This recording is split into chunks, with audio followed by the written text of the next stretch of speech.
Have you found yourself trying to hide your joy because you're unhappy with your teeth? Your smile is the first feature noticed in an interview, on a date, or in family photos. We want you to be able to shine bright as your best self, and our teeth whitening system is the perfect step toward restoring your confidence. Sound Art introduces an entirely new way to listen to music in your home.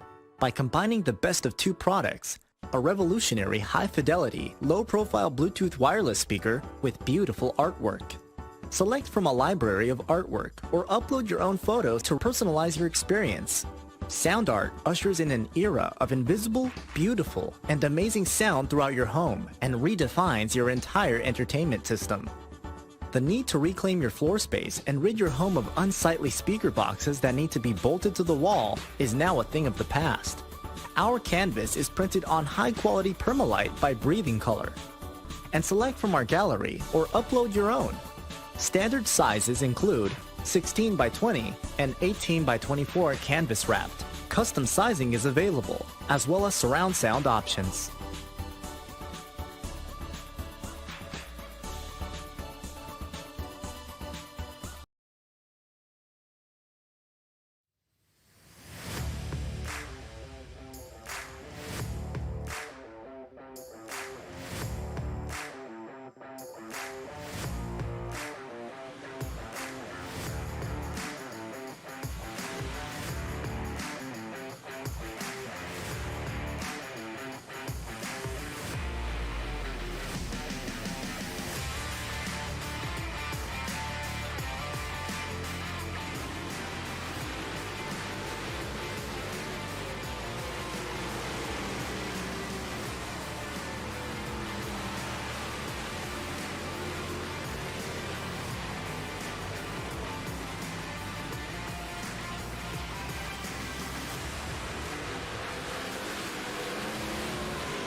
"117 laps in Sarver, Pennsylvania gives a pass for the lead coming to the final lap.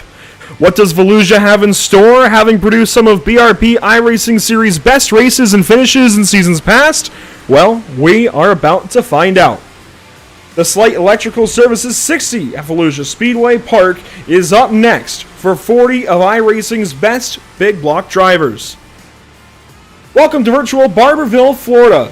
Andrew Cardinale with Joe Donahue and Emerson Arden alongside. This is going to be a fun one. We thank you for tuning in on Facebook, YouTube, Twitch, and Twitter for just the second time in the new BRP season. Joe, we're only one race into this new season, but already some favorites begin to emerge on the standings sheet. Zacharias, Plank, Miller all have to top your list after one race, while past favorites like Maxime Plant and Ryan Susi are set up for a Week 2 comeback. Yeah, you know, we bring a lot of new questions into a new season when we bring new drivers to the table and we bring back returning champions. It's a sport of a lot of ups and downs. Last week was a long race, lots of time for things to happen, and evidently things kind of fell into the favor of some new names at the top of the list, which maybe we weren't necessarily expecting, but we're definitely welcome to see a little bit of a fight between guys like Travis Miller, Garrett Zacharias, and then, like you said, some of those names we're used to seeing up at the top. A little bit of a slow start to the season, but there's 13 races left.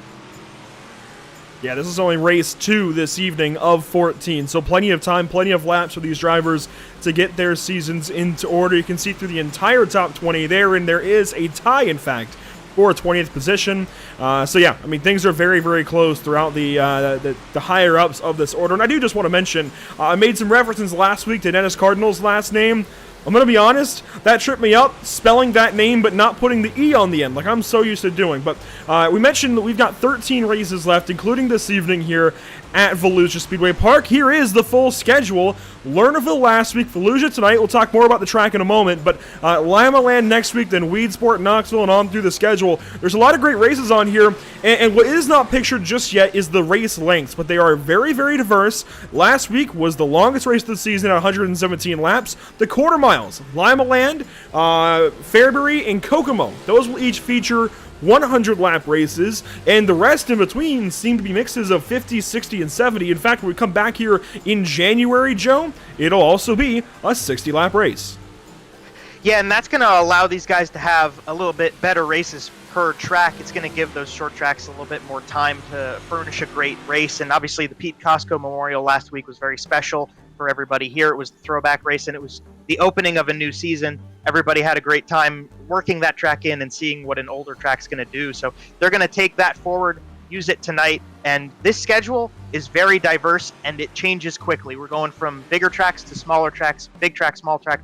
It's going all across the board, back to back, and that's going to make it very interesting, a little tricky, and very exciting for this BRP season to be going back and forth between those places. But hey, we're going back to Volusia again later in the season, so as much as this is a race for the championship now, it's going to be giving us some great information going into race 9 all the way down in the road in January. That's a big, important thing to highlight, the fact that this is the only time we've ever had 2 races at the same racetrack on the schedule so far. It's coming at Volusia very early in the season. Will also kind of bring us into that second half of the season. It's actually, if you break this season into halves, Volusia fits in at race number 2 of each of those halves. So kind of interesting how they made this schedule and put Volusia in there into very interesting positions. We talk about the racetrack. Let's talk a bit more about it. It is a half mile down here in Barberville, Florida, just outside of De Leon Springs. It's kind of in between the two. The World of Outlaws lap records, I could not find Super Dirt Car Series lap records, even though the Super Dirt Car Series does visit Volusia. But anyways, lap records for World of Outlaws for a little bit of, I guess, what am I looking for? Context. That's the word I'm looking for here. Paul McMahon in February of 2011 ran a 12.569, and that was in a sprint car. A late model went around here at 15 seconds, 0.645. That was in 2018, set by Tim McCready. So pretty solid lap times, and we're already getting very, very close to that in these big blocks, even though these are fixed setups. Very important to mention. These are fixed setups. These drivers can't tune them. They're already pretty quick. Yeah, these guys take the time to learn these setups and learn these cars, and it's just going to play forward throughout the night. I mean, you start the track off right now, it's a little tacky, so they're going to be able to stick the pedal to the floor a little bit more. The times will kind of wean off, but we go into qualifying, we'll get that track back into a nice setup for these guys to go 110% for those 2 qualifying laps, and then over time, that time may diminish, but the excitement will not. Here's a look at Alan Sleight in the Sleight Electrical Services 60. Pretty fitting that we start with this number 2 car. Looks like you'll get that number on the door sorted out for next week at Limaland. And I believe Alan Sleight is one of 2 drivers slated to be part-time this season. Alan Sleight and Brett Haas slated to be part-time drivers throughout the course of this second big block season, across the line for his first lap. And he will set 5th quick, now 6th quick so far in qualifying. And as that happens, you see up at the top of your board, Travis Miller goes fastest. We're watching Matt DeRitter now slide in through 3 and 4, trying to dip in as low as he can. He comes off of turn number 4, and as Jeff Sharp goes to the top of the board, we're starting to see some shakeups in the order on the board. Yeah, that we are. This is how this qualifying goes. It all moves around so quickly in these 3 minutes. It's only 3 minutes. Usually we see at least 5 minutes for these guys to qualify in other leagues, but here in the BRP iRacing Series, only 3 minutes to get all of these drivers qualified. And with nearly 30 of them, 40 of them, yeah, it's a little bit tough. One driver we've got to keep our eye on here, it is the number 79 of Maxime Plant unveiling a brand new paint scheme. Let's see how he does down at Volusia. Maxime Plant comes out of turn number 4. Beautiful new car. Didn't quite get the start to the season that he wanted. And that is a great way to start tonight. How about that going to the top of the board? That's exactly what he needs to do. Really solid qualifying lap there from Maxime. Goes to the top. Let's see what the rest of these guys do. Scott Fritz, second so far. Fantastic time out of the 48. A couple of other drivers getting onto the speedway. Here's somebody we talked a lot about last week. Very new to us. We did not know him before last week's race at Lernerville. Connor Ross. Connor Ross, one of those new names this season. He put on a heck of a show running the top side of the racetrack at Lernerville last time. You see him going way to the bottom right now as this track is still young and tacky, trying to maximize the line, go fast, keep that momentum. Very important for Connor. He's going to come out of turn 4. We'll see where he stacks up on the board. He comes across the line. First lap for Connor Ross, 3/10 off. It's good enough for 32nd. Oh boy, he's got some work to do. 3/10 off and he's 32nd? Are you kidding me? this whole field within 3/10 almost. That's incredible. Lap number 2 for Connor Ross, the number 35. Where does he go? 3/10 off to, looks like he's a little bit slower that second lap, so no gain, still 32nd. Ryan Susie's on the speedway. And we saw a little bit of Ryan last week in his throwback, but we didn't see him as much as we would have wanted to. His number 38 back to his normal paint scheme, or at least pretty darn close. He's only a 10th.5 off of our pole, and he is sitting 23rd. He's not even going to make the front row, or even close to the front of the heats. That's incredible. This field's so close together. And, hey, we already have a heat field to go through. Joe, introduce us to heat number 1. Ayo, let's start off heat number 1 for the night. We'll start off on the front row with Maxime Plant, fastest in qualifying, and his outside. Oh, man, that's a great starting front row. Travis Miller in the 22 will roll off second. We roll back to the second row on the grid, and starting on the inside in car number 30, Brett Fisher had a fairly decent run at it last time, looking for a little better, and there's a guy who had a great run. Brandon Plank starts at the outside in 4th place. We go back to row number 3 on the inside. Richard Brera in car 96 had a little tough go last time. He will start 5th in heat number 1. And his outside is going to be that number 23, black and yellow. That's Mike Wenner. Rolling back to 7th on the grid, we look at the number 11, the blue and yellow car, Tanner Correa, looking for some great moves out of his runs tonight and throughout the rest of the season. And Dean Reynolds to his outside in that 079 car will start 8th. 9th place on the grid, got a top 10 last time at Lernerville. It's Dan Sider, and to his outside is going to be Double H, Hunter Hulber. 10 cars for heat number 1. We'll see that throughout the entirety of the field. We're right back almost to our car cap of, I'm not sure exactly how many we had there in practice, but it was darn close to 40. We have 40 cars signed up. We had 37 last week at Lernerville, and I think we're right around that again this week at Volusia Speedway Park. 2 laps for these drivers to get all organized and ready to go for heat number 1. We're starting, as you can see, during the day. Look at our weather conditions. Ooh, Travis Miller, some new paint on that car, flicking it sideways, getting those tires. I don't think you can really clean them up in dirt, but anyhow, 78 degrees thereabouts in the air, 83 degrees on the track, so it is a bit warmer. Usually we see that track temp very close. Obviously, usually it is dirt, it's got moisture, and we're at night, but this daytime down in Florida is baking the track a little bit. Yeah, and that's going to get that track worked in a little bit quicker. We're going to get slicked off for these guys, and it should accelerate the rate at which these guys can really go door-to-door throughout the night. So throughout these heat races, maybe heat 1 won't start us off that way, but they're going to go quickly, and they're going to get close. So down into turns 3 and 4 for the final time before we have our first green flag racing action. Maxime Plant in control of the field, coming on down to Barney the flagman to get this heat race underway. The green flag is out and we're off and racing at Fallujah.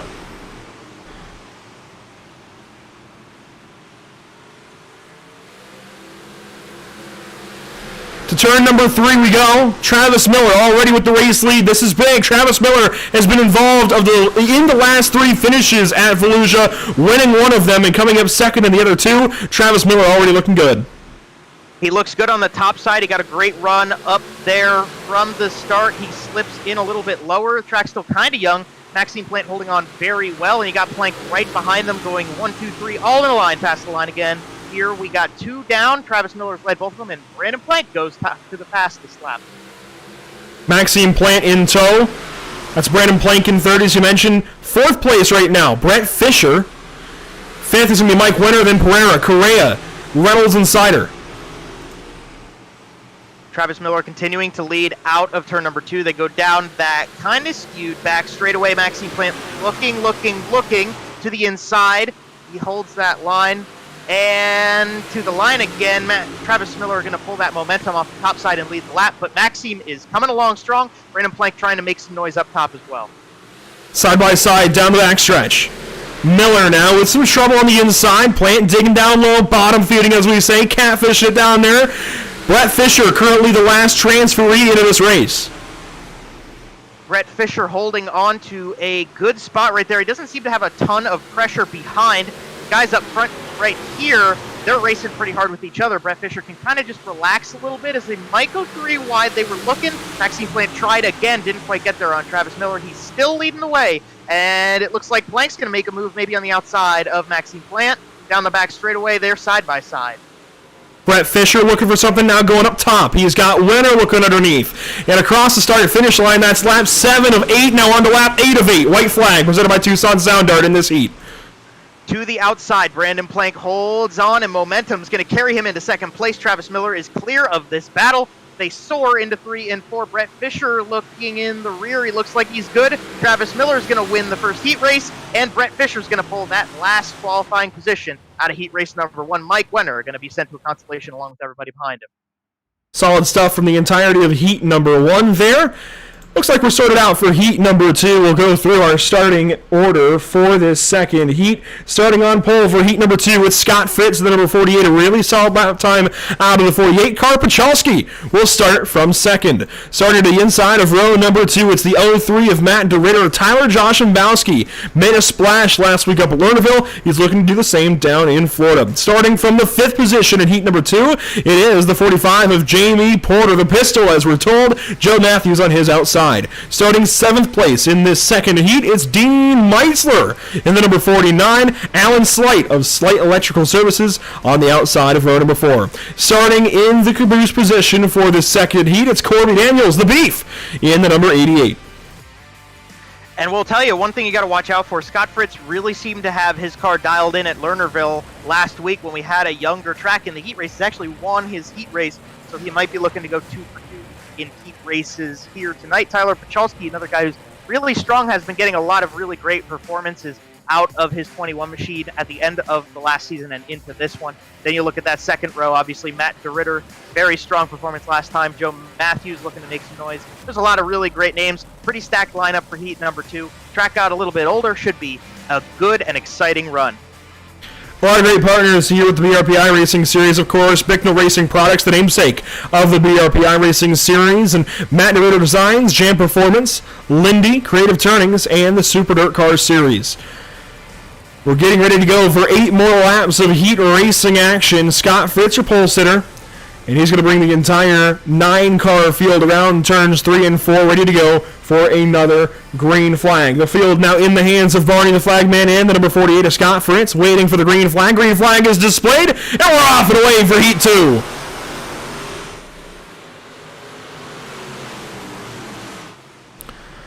Out of turn number 2, Fritz down low already. Pachalski's got the top spot, and Joe Matthews on the top side punted out of the way. Yeah, a little bit close for comfort there down the back stretch. Joe Matthews pumped back into what he will now retain as 4th spot. Jamie Porter right behind him. We know that 45 is going to be fast. He's going to look to the outside, see if he can make a little bit of a run on that 9-car, staying a little low, a little too low maybe for Joe Matthews. Jamie Porter trying to pull that momentum as Fritz and DeRitter go side by side right in front of them at the line. That was close. That was very close there for Jamie Porter. He's working on Joe Matthews. Almost had that starting spot in the race come right to him on lap number 1 when Matthews was way up the racetrack in turn 3. Now he's got Alan Sleight looking down the inside of him now. So Jamie Porter having to multitask here to try and get into the race. Yeah, and we're used to seeing Jamie Porter really run for wins, and this season has started a little slow for him. He's working on trying to get in. There's consolations, there's still time, but getting in through your heat race would be the move. And as they come past the line again, we're halfway through this one. Porter's still trying to find a way around Joe Matthews as Scott Fritz right up in front there. He goes fastest. And the 288 cars are battling further back in the field. Tyler Joshimbowski, a miracle of Corby Daniels right now. They head down to turn number 3. This is lap 5, wrapping up of 8. On to lap 6, 3 to go. Joe Matthews still holding on right in front of Jamie Porter. He's just putting that car in enough of a spot where he can run that inside but still block the outside momentum. They kind of do a little switcheroo, and now Matt DeRitter makes it. They're going 3 wide, contact in the middle of the corner, and it looks like And Matt DeRitter up and over. That's Matt DeRitter's race done. At least the heat race. He's going to have to take a tow, I'd imagine. I don't think he's going to get back going. He's going to try, though. Matt DeRitter going to try and get back at it. We're coming around to the white flag of the heat. That promotes Jamie Porter into a transfer spot. Now the battle behind is Alan Sleight and Tyler Joshimbowski. The white flag presented by Tucson Sound Art over heat number 2. Through turns 1 and 2. Joshimbowski and Sleight going to battle. This is not for a transfer spot. Porter's going to take the final one of them. It's Tyler Pachalski out of turn number 4. And that's actually Tyler Pachalski going 2 for 2 on heat races so far this season. Scott Fritz, Joe Matthews, and Jamie Porter all going to transfer with him out of this second heat race. And a tough break for DeRitter, but he's got time and he's got a chance to get back into this main event tonight.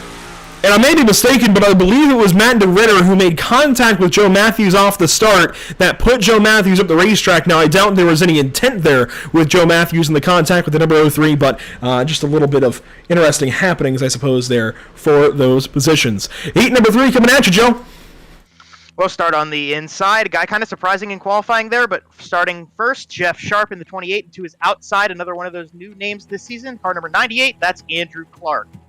Starting in row number 2, the inside is that number 16 of Kyle Wendt. To his outside is going to be a name we know pretty darn well around this joint, Adam Hilton in car number 3. Rolling back to row number 3, we got Garrett Zacharias. He won last time, looking to make some moves this time. At his outside, in 6th is going to be the 38 of Ryan Susi. Rolling back to 7th on the grid, you got Gavin Eisel on the inside. He's a catfish. We like seeing him on the bottom. We'll see what he can do here. To his outside, it's going to be Matthew Beauvais in car sport number 1. And finally on the grid, rolling off 9th alone in row number 5, David DePetro in car number 68, driver out of New York. 9 cars on the grid for heat number 3. Got pretty used to seeing that number 98 in the mix of things, as well as the number 71. A couple of different paint schemes for them this week, though, as Zacharias will roll from the bottom of row number 3 here.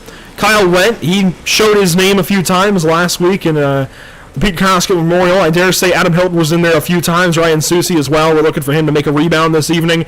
Gavin Eisel, he got up there. He was bottom fishing, catfishing a little bit, bottom feeding. I guess we're bottom fishing and cat feeding this evening. But anyways, we've got 8 laps for heat number 3. We'll bring them down to turns 3 and 4. The field in the hands of the one, the only Jeff Sharp, as we get set to go for 8 more laps. Going to transfer 4 more drivers into our feature event. For the Sleight Electrical Services 60, green flag is out. We're off and away.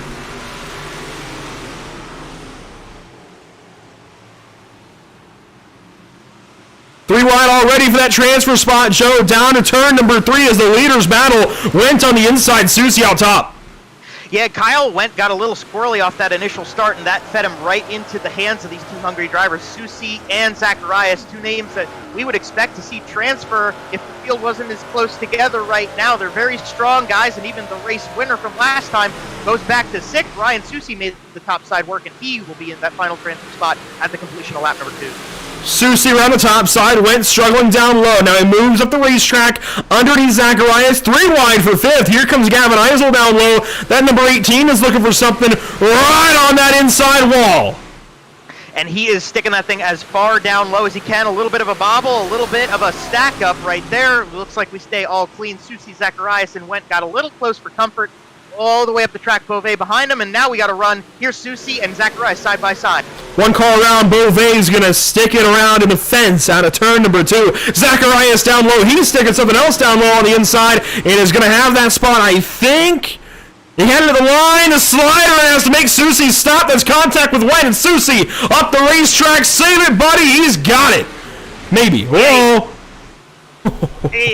We didn't want to call that too quickly, but he got control of it down the middle of the backstretch. That really took him out of contention for that transfer run, and that is such a tough break to see the 38 slide back that far. It does kind of clear Zacharias a bit from Gavin Eisel and Kyle Wendt now as they're going to try to chase him back down, but they're coming back to the line. 2 to go this time. Still Adam Hilton all alone out front, running the front end of that train of 4 cars. 2 laps to go that time by. 1 more mile in this heat race. Susi up top, completely gets up in the marbles and the loose stuff, and is out of this one. Now, the battle at the transfer is Zacharias and Eisel, and Zacharias starting to drive away. It's not even a battle. White flag presented by Tucson Sound Art over the field. And they come through 1 and 2. They go down that slanted back straightaway. Adam Hilton very strong in that 3A car. He doesn't really have any pressure from behind. He can just kind of run the top side, keep it clean. And there you go. Adam Hilton's going to win this heat race transfer straight into the main. Andrew Clark, Jeff Sharp, Garrett Zacharias going to follow him as well. We're going to have to send the rest of them to the second constellation here. Oh, they're getting a little bobbled up at the end. Oh, Beauvais, a big slammer at the end of heat number 3. I believe Kyle Wendt went under the flag stand sideways in the fence. I only saw it for a half second there, but I believe he was very much sideways as he finished up that heat race. Heat number 4 on the way. Starting on pole, it's Michael Hackett in the 84 car. Starting to the outside, it's Dennis Cardinal in the number 31. Starting 3rd place For heat number 4, it's Brian Berger on the number 60, to Ryan Beagle on the 84. The Big Show, Randy Giroux, rolls off 5th place in heat 4 on the inside of row number 3 with Brett Haas on his outside. Brett Rolls starts 7th in the 17R. Connor Ross in that 35 car that we've gotten used to talking about now. Yeah, he rolls off in the 5th position. And rounding out our 4th heat field on the day, Zachary Bardsley in the number 11. Nice to see Zach Bardsley get in here. We knew that he was going to be cutting it close to get into the session tonight, but thankfully we get that 11 car in, and we have 9 drivers ready to go for 8 laps in heat number 4, the final heat race of tonight before we start our consolation showdowns. And a pretty good stacked lineup here. A lot of newer names, but a lot of guys who are going to be willing to put on a show and try to get into this feature for tonight, get into those top 4 spots. They got some difficult guys to get around, though. Another look at weather, you can see it's come down a tenth of a degree in the air, but the track is cooling down. A little bit of cloud cover cooling this dirt. That's going to help these guys out, I think, over the course of the evening. I'm kind of surprised at the afternoon starts as of late. We're really starting these races properly during the day. Kind of surprised by that, but regardless, it will be Hackett bringing us the green flag here. The 4th green flag of the day. This for the start of heat number 4. The green flag is displayed by Barney the flagman, and we're racing heat 4.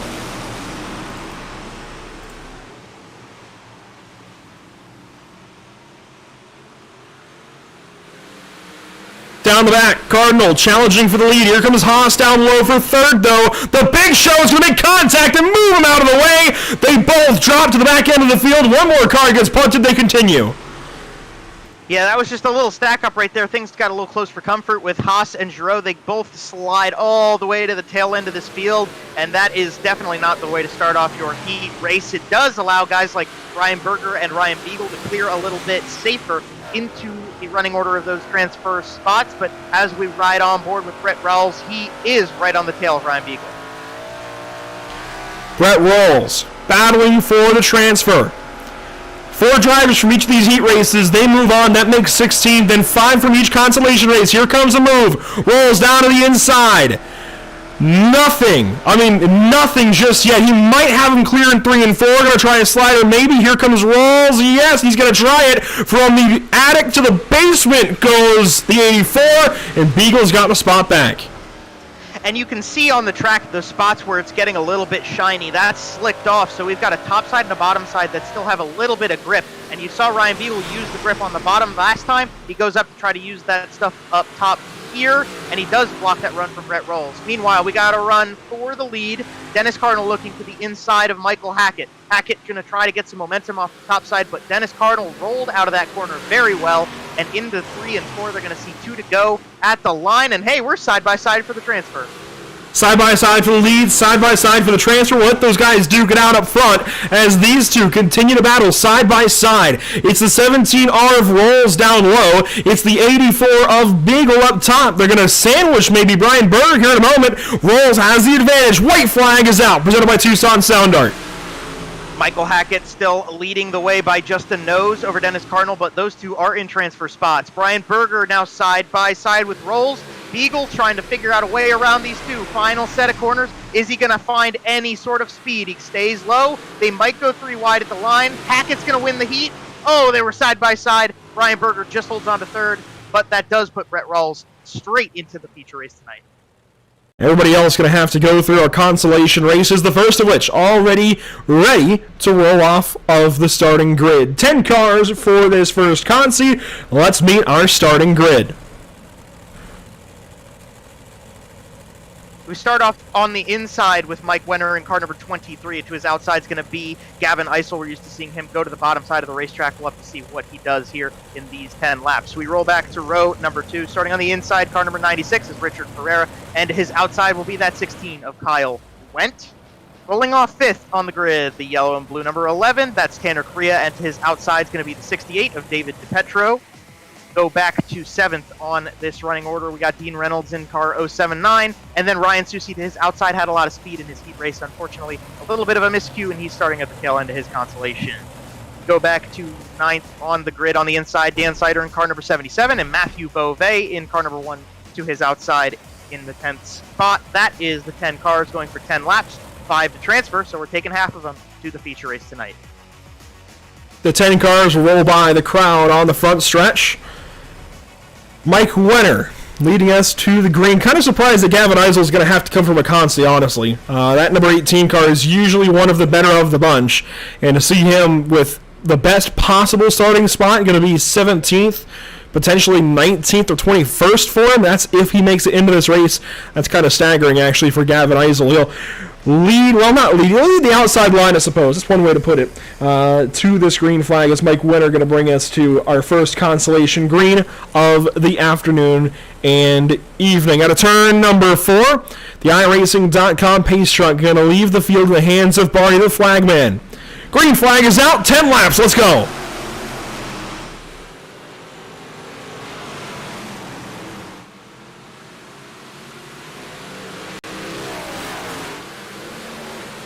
Pereira's got the spot on Eisel now, 3 wide behind around the transfer. So the top 3 break out of that 3 wide situation. Tanner Correa slides up the racetrack. He actually shoves. It looks like Kyle Wendt goes a little too high through 1 and 2. That's going to allow Dean Reynolds to hold on to that final transfer spot. He goes down the inside. Him and Correa side by side for 4th and 5th as they're still 3 wide behind him. You mentioned it, the purple 79 Reynolds currently the final car in. Sider and DePetro battled. Susie turns Sider around. A big crash behind, and Sider is on his lid. Will this draw a yellow? Yes. Caution flag out in consolation 1. And what an unfortunate circumstance there in that area. They were running 3 wide, trying to catch up for that transfer spot. Already a couple laps into this feature, Dan Sider on his lid in turns 1 and 2. He gets it at least back on the wheels, and he's coming along. We'll see if there's any damage that might hinder his performance. But, I mean, Dan's going to go for it. He comes into the pits to maybe get some repairs, but you know he's going to be strong when he gets back on that money. Yeah, I'd imagine he's going to come look for a fast repair there for the number 77. Kind of surprised he's coming in, actually. The car looks okay. But, yeah, he'll come in, get repairs, he'll get back out and rejoin our pacing field. Mike Wenner, still the race leader. And these caution laps do count. Caution laps the entire evening should count here for the BRP iRacing Series. Sleight Electrical Services 60 at the Volusia Speedway Park. Wenner, Pereira, Eisel, your top 3. Correa and Reynolds currently have the final 2 transfers of this race. DePetro, Susie, Beauvais went inside of the rest of the field. So watch for David DePetro and Ryan Susie. I think they'll be the 2 fiery drivers off of this restart.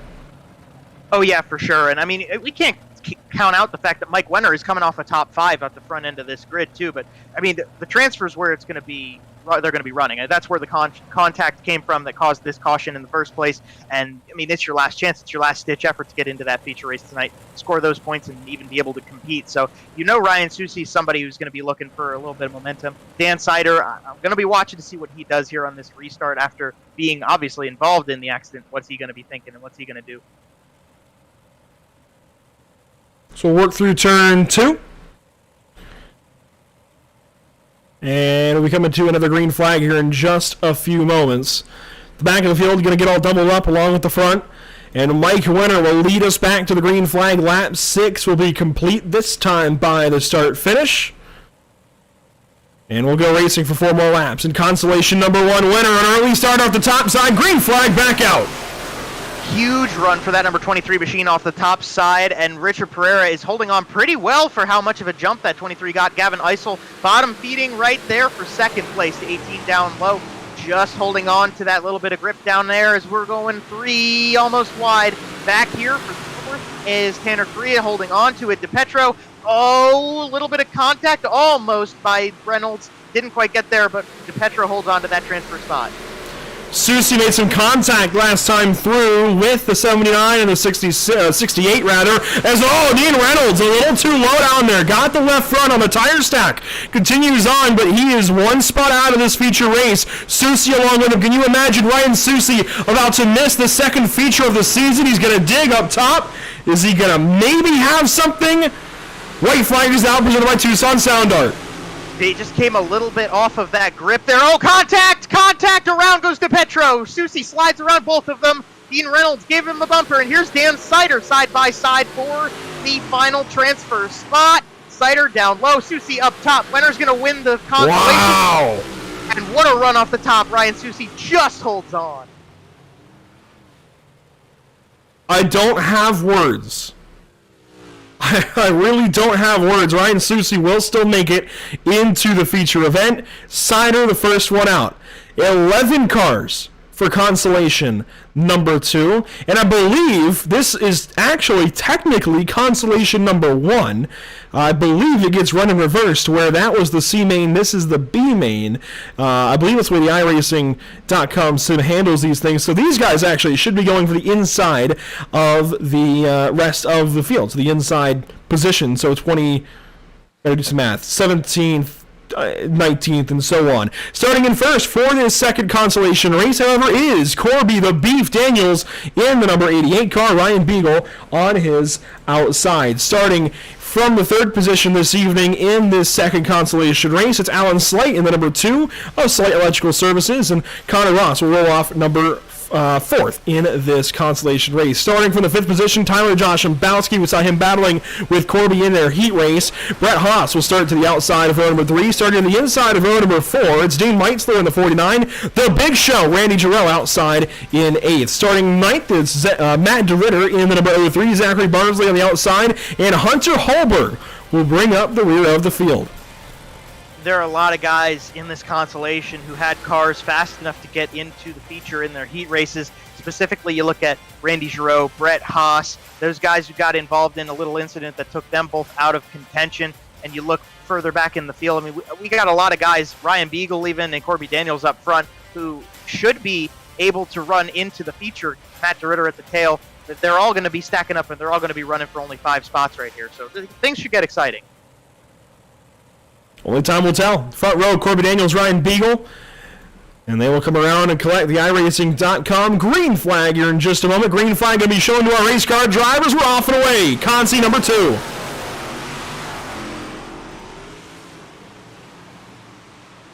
Ryan Beagle already in our race lead. Haas and everybody else battling down to turn number 3. Already the 35 turns. The 55, Haas gets turned by Ross. They'll keep battling ahead. And that was so close. It was just the tiniest of taps right there, and the 55 goes sideways, not the way that Brett Haas wanted this race to go at all. You see Matt DeRitter battling to the inside there as Zach Bardsley runs top side right behind Randy Giroux. Those guys trying to make some time up here, as even though Giroux's in that transfer spot, man, that's not a good spot to be sitting for the whole 10 laps. Josh Szambowski is the next driver ahead. You can see Giroux really no touch with Josh Szambowski right now. Josh Szambowski, however, is battling with Sleight. The number 11, Zachary Barnsley, looking for a way around. That would be for a transfer spot. And it would be for the final transfer spot of the night, but there goes Sleight around. And Alan Sleight turned around to the bottom side of 1 and 2. Is that going to draw yellow? He's going to sit there for a second. I don't think we got it. That's such a tough break for Alan Sleight. He was in the order pretty well in a way in a transfer spot, and unfortunately some contact with Josh Szambowski, who now gets slid big time by Zach Bardsley, gets that crossover going, and will slot back into P3. Tough break for him. Corby Daniels, Ryan Beagle, they lead the way at the front. That one, I think, could have been a yellow. That could have standed to be yellow, but it will be left to stand as Beagle leads the heat, then Daniels, now Josh Szambowski third. Matt DeRitter populating that final transfer spot as something's happened for Randy Giroux. He's falling way back in the field. You can see a lot of right side damage after he tangled it up with a few drivers. And another tangle behind, Meitzler and Holberg. More contact there. Holberg sideways in the middle of the corner, gets things squared away. Look at Matt DeRitter holding a lot of momentum on the bottom side. He's got a lot for Zach Bardsley. He can run that bottom well. He might try to slide up this time. Getting close, and he's just holding a nose on that 11 car as they come past the line. He slots himself into 4th place. DeRitter using that bottom to take the spot away from Bardsley. Gets up into 4th. Now Bardsley going to try the bottom side. The 11 car digging down there. Contact. Heavy contact between those two. That might open the door for Giroux to make up some time, but it might be a little too late. Yeah, they come past. They're going to have a lap and a half to go halfway down this back straightaway. Bardsley backed off pretty significantly after that contact. I'm actually surprised it didn't hurt Matt DeRitter's momentum as much as it could have. Matt DeRitter, look at him slicing to the inside there. White flag by Tucson Sound Art, and they are getting into the slew of things with 288s and Matt DeRitter. To the final checkered flag of preliminary action here at Volusia. Your top three, Beagle, Daniels, Josh, and Bowski, but that's going to be changed across the line. DeRitter gets that third spot, moves up a few. Giroux is the first one out of our feature. Bardsley the last one in. And that is such a tough break for Randy Giroux. Oh, boy. Ooh. He is mad. Yeah, that is not a happy driver right there. Very evidently on purpose there, but, it happens. I get it, emotions, but I don't know if that has a place in the final lap. Well, I guess the cool down lap, admittedly, doesn't change anything in the race, but we'll see how, if admins even treat that one. Up front, however, we've got a field of 26, Joe.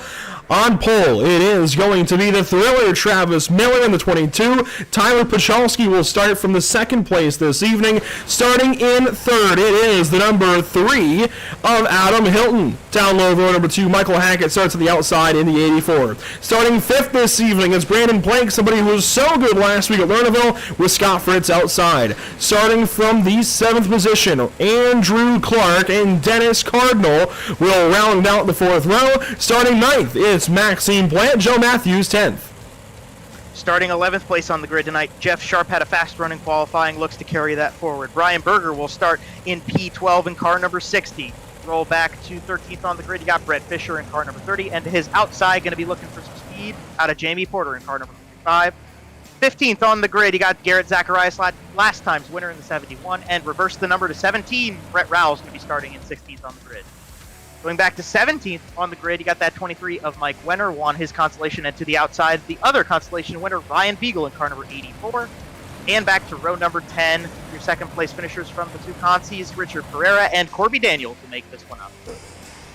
Starting from the 21st position at Volusia, it's the number 18 of Gavin Eisel. Matt Derrera will start 22nd, starting 23rd in this race. Tana Correa alongside Tyler Josh and Bowski in the 24th starting spot in our back row for the Sleight Electrical Services 60, Ryan Susi and Zachary Bardsley. And we know that Ryan Susi is going to be ready to use his car to make up some spots here in this race. We saw it in the back end of his consolation race. He kind of admittedly got shuffled back in his seat and needs to use his car a little bit as we get ready to go for 60 laps of action this evening. Thank you so much for joining us here on Pit Stop TV. A big shout out to the BRP iRacing Series partners, the BRP, iRacing Series by Bicknell Racing Products, Matador Designs, Jam Performance, and so many more. The green flag is out and Volusia is underway.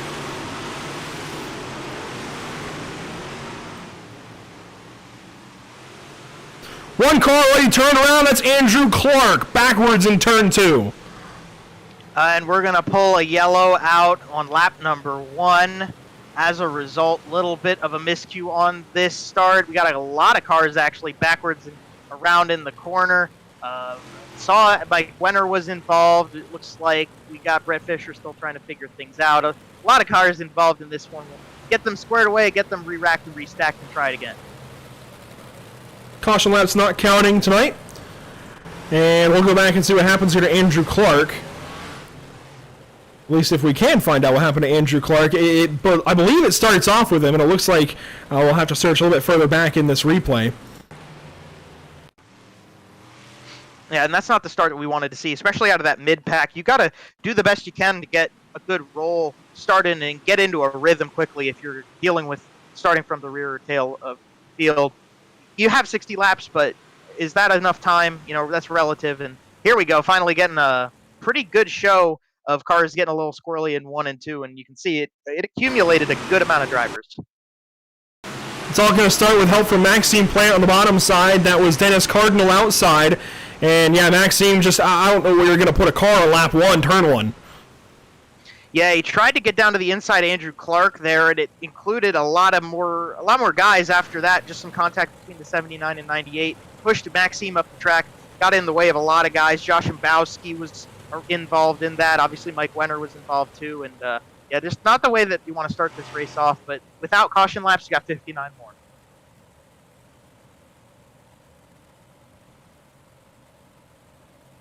So lap 1 of 60 going to conclude as we get our next green flag of the evening. Hilton going to start from the inside of row number 3. That's Pachalski out top of the 22 car. And we'll come around and get another green flag on this young season Race 2, lap 2 underway. And a thundering herd into turn number 1. Think a little bit cleaner. Don't want to give it the commentator's curse, but it looks like everybody's going to get through 1 and 2. And the mid-pack's kind of staying in 2 lanes of action. A little bit of a checkup there. Field bunches up in the middle of 3 and 4. Joe Matthews on screen right now trying to run into the middle. Travis Miller goes fastest. Lap 3 now underway. Miller still leading down low. The rest of the field trying to sort themselves out the rest of the way through. Hilton digging down low. He wants something here on Pachalski. And the 3 is going to stay down low, the number 21. That's the 84 of Hackett up top. Plank down low in 5th. And look at Adam Hilton runs the fastest lap of this race right now. He's running in tow to Travis Miller on the bottom side of this racetrack. There's still a little bit of grip down there. They're catching on the left rears, and it's thundering them down the front straightaway once again. The field staying pretty well bunched together, still side by side on your screen, running for 3rd, 4th, 5th, 6th, 7th. They're all running into this corner, and that's a big commitment line from Brendan Plank right there. Down the front stretch. Everybody's still sorting themselves out. Miller's still leading. Contact, Pachalski into Hilton. They stack up. Fritz backs out. Good move there from Scott Fritz to keep this race going. Yeah, he could have run right into the tail of that 84, Michael Hackett, but he backed it up a little bit. He's going to stay on that top side, and that is going to allow us to keep running strong. Fritz to the outside of Dennis Cardinal. He's got Jamie Porter right behind him, trying to figure out a way to get that top side rolling a little bit better, because right now the bottom looks like it's starting to come into form and give them a good run. Adam Hilton, you saw him go from bottom to top, tried to make a move and stay 2nd place. He almost had something for Travis Miller. He's really good in 1 and 2, tends to make up a little bit of time, and really slings it into turn number 3, this time a little further back. Now 2nd place, here we go. Brandon Plank wants that spot. We were just talking about Adam Hilton, and then look at that. Brandon Plank right around the top side, gets that spot away, moves from 3rd into 2nd. Pachalski, is he going to have anything for the 3 car?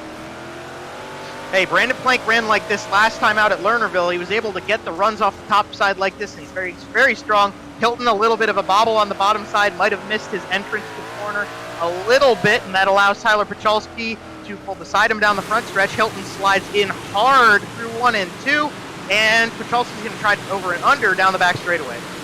Pachalski now working the bottom. He's got that spot. Hackett now to the inside of Hilton. Can Hilton drive back to the outside of Pachalski? Oh, just barely. That was heads up driving by Tyler Pachalski to leave him room up there. Now these drivers, it's a gentleman rule to turn off their mirrors this season, but I mean, that was just amazing spatial awareness. I'd imagine the spotter helping out with that. Plank still dinging for something on Travis Miller. We talk about Travis Miller being so good here in years prior, or seasons prior, and he is right back in the lead at Volusia. Yeah, Travis Miller has a win here with the BRP iRacing Series in a 360 sprint car. He's got 2 runner-up finishes, including a run with the big block modifieds last time they ran the season. This is a track that Travis Miller knows how to get around. He's showing it here, leading the way pretty easily right now. He's got a little bit of pressure from Plank, but he's still holding on and has led the whole way through this race so far. You saw him working down low in 1 and 2 that time. Now back to the top in 3 and 4, putting the right rear in that moist dirt, and across the line continues to lead. This is a great look at the way the entire field is mixing things up again. Miller down to the basement. He'll come back to the attic for 3. He stays low off the exit of the corner, and now he's going to jump to the top side of 3 and 4. It looks like Plank's running the middle. An interesting move, a little bit of a change up here from that 77 machine in 2nd place. He goes to the top side when Miller goes to the bottom. Can he pull some momentum? Here we go. Dip down. What a run. Look at this run down the back straightaway. Pulls aside him on the outside. Is he going to be able to make any... No, he's not going to make a move of it, but he's going to go an over-under here. Crossover from Plank, and across the line that was dead even, but Plank got it. Now a slider into turn number 1, gets the spot. Miller, the crossover, back to the inside of the 77. The same two that battled for so long last week, back up front this week of Volusia. Another slide job that time from Miller. A crossover again from Plank. That time, Plank leads to the line again. A slide job again from Plank. A crossover again from Miller. They'll do it all over again. They come down the back straightaway, side by side, staying low. Travis Miller trying to find a little bit of grip. Oh, Brandon Plank got that run off the top side. Momentum going to carry him around. Travis Miller, he holds the lead from the top side, breaks the pattern, and through 1 and 2, he's going to try to get that momentum out in front of Travis Miller. And down the back straightaway, he's going to do it. What a persistent, patient, and excellent run from Brandon Plank. He's got the lead. You know what begins with P? Persistent. You know what else begins with P? Plank. And he got that spot. Really solid battle there between the 77 and the 22. All while that was happening, we had everything happening for third and fourth on back. It was a 21 coming out on top of the 3 cars so far as we come around and begin lap number 20. Going to be close to a third of the way through this race, Tyler Pachalski, Adam Hilton, and Straight Jacket Michael Hackett. They run third, fourth, and fifth. We got a whole slew of cars trying to get into the top 5 right now with them. Rowell's going to the bottom side of Hackett. Somebody else coming with him. Dennis Cardinal down low. Oh, contact! Big contact! And more of them involved. No. And massive crash. Jamie Porter upside down in the middle of the corner. That is a big-time incident in the middle of 3 and 4. We did begin lap 21 before that yellow was flown, it looks like. So Jamie Porter will drop to the back end of the field, but wow. Yeah, I mean, that was just a lot of momentum coming into that corner, and that's where we've gotten in this race. We've gotten to the point where it's momentum racing with a slick racetrack, and we'll catch this replay back. We got to see it on the screen a good bit here, riding along through 1 and 2 right now. So you're watching Jamie Porter try to catch up to this big race for 5th place. You got Rowells and Cardinal in front of him. He goes to the top side. You're going to see him send it in big time here. Goes to the bottom and up. Hackett had gotten loose and unfortunately just kind of ended up where Porter wanted to be, and more contact in behind. Scott Fritz involved, and I think a little bit for Mike Wenner too. But that was a big flip for JB Porter. Now that car rolled back over and it should be okay. It didn't look like there was too much damage to that number 45. This will be a static look at things.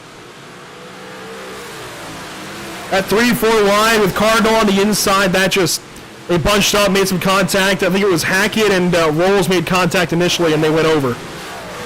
Yeah, and the unfortunate thing there is that Michael Hackett really just kind of backing out of a tricky situation, and unfortunately Jamie Porter had already committed to running that fast of a line through 3 and 4, just kind of ended up being in the same place at the same time, and ended up sending the 45 upside down in the middle of the corner. Shouldn't be too terrible in terms of damage. Plenty of time left in this race. He can maybe come into the pits and get a little bit of it repaired in these yellows if he wants to. Try to take some time to get that car as close to 100% as he can. But, I mean, we still got 2/3 of this race, so there's plenty of time for him to try to mount some form of recovery and get a couple more points out of this.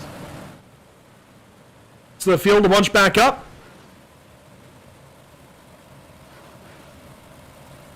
Lap 21 of 22, well, it'll give way to lap 22, 21 of 60, as we get ready to go back green flag racing. Travis Miller on the outside, Brandon Plank inside. That's your race leader in the red and black, number 77. Chrome numbers in that machine. Green flag, back out of Volusia. Great restart on the inside for Brandon Plank. Travis Miller on the outside. Pachalski stays low. They're 3 wide behind him. Oh, man, they are almost 4 wide out of turn number 2, but they keep it clean out of that one. And Brandon Plank low to high. Pachalski might be giving a little bit of pressure to the 22 now. Across the line, that's 1 lap in from the restart. Joe Matthews in the middle. Maxime Plant up top. Zacharias in this mixed. All down to turn number 3. 3-4 wide or so. Miller now on his back heel, it looks like, as Pachalski started to challenge him. Look at this, 4 wide out of the 4th corner.